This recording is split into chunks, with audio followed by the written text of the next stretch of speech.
Bombshell document shows Victoria's Public Health Commander was not consulted before Daniel Andrews' crisis cabinet announced a curfew on Melburnians almost 5 years ago. The email, obtained exclusively by News Corp, has already prompted anger and even a partial concession within both the Labor government and the state's current health minister. Victoria political reporter Simon Love has this exclusive story.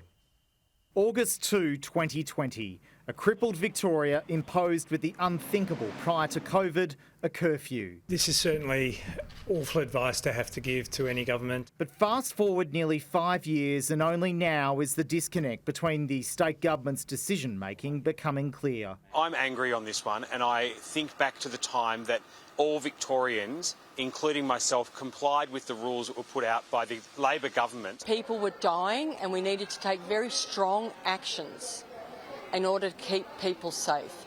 But it's important that we've learnt from that time. Sky News has obtained a single document known as Document 34, released under Freedom of Information. It's one email between then Chief Health Officer Professor Brett Sutton and the Health Department's Public Health Commander Finn Romanes, the senior public servant who issues directions under an already declared state of emergency. Mr Romanes writes at 5 p.m. on a Sunday, having been off duty for 2 days and having missed key conversations and considerations, I have not seen any specific written assessment of the requirement for a curfew. That it is Premier and Cabinet's clear intention that the action of a curfew is required at the current time, based on the press conference. I note that the Cabinet briefings are not specifically containing a written consideration of a curfew.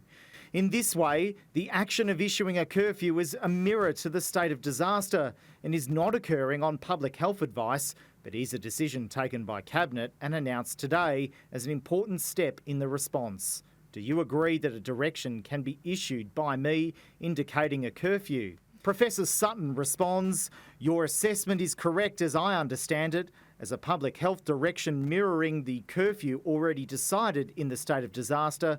I am supportive of you authorising it as such. Well, again, at the time, we were working with the available information, and it was a very uncertain time.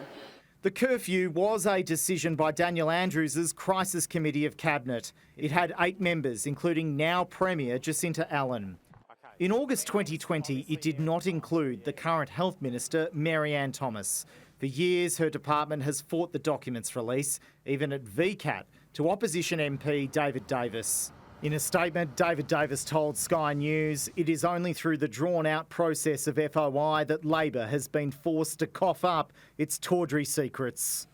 In an exclusive interview with Sky News, Ms Thomas initially paused when asked about why the government had fought to keep the revelations secret. The buck stops with my department because it was a decision of my department to not release this document in the first instance. Was that wrong? Well, on reflection, but nonetheless, the motivation of my department was to protect the decision-making conversations between senior people in the department at that time. Is that on reflection, yes, it was wrong? No, I'm going to back my department in. Daniel Andrews was contacted for comment. Simon Love, Sky News, Melbourne.